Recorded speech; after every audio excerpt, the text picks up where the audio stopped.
कहेला मन कहेला कि पागल हो जईती, मन कहेला कि पागल हो जईती, याद न आईत कुछ।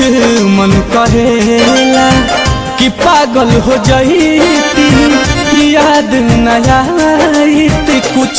दर्द का होला जानियो न पैती, दर्द का होला जानियो न पैती, याद न आईत कुछ। मन कहेला कि पागल हो जईती, याद न आईत कुछ। मन कहेला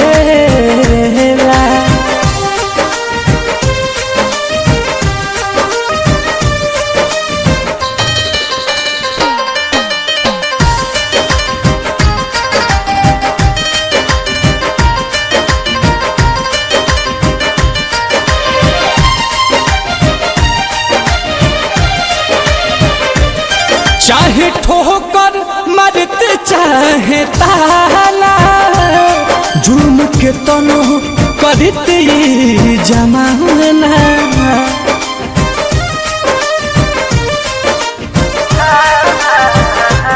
ना लगित बोझ जिंदगी के ढोवल, पास रहती न गम के खजाना।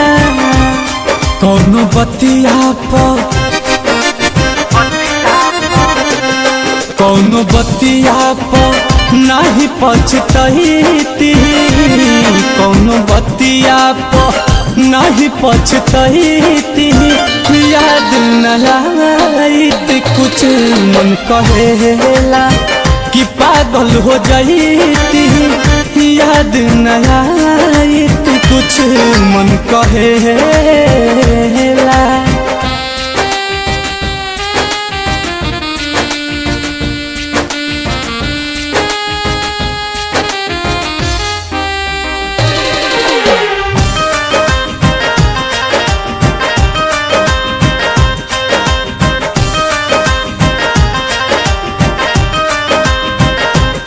बस के दिलावा में दिल के दुखावे, प्यार जैसे बाऊ है रोवावे।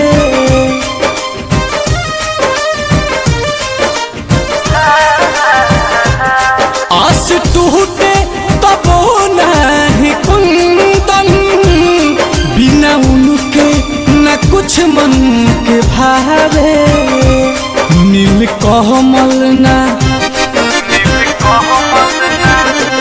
नील कमल ना फूल से भेटैती, नील कमल ना फूल से भेटैती, याद न आईत कुछ।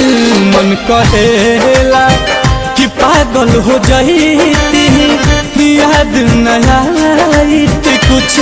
मन कहेला दर्द का होला जानियो न पैती, दर्द का होला जानियो न पैती, याद न आईत कुछ।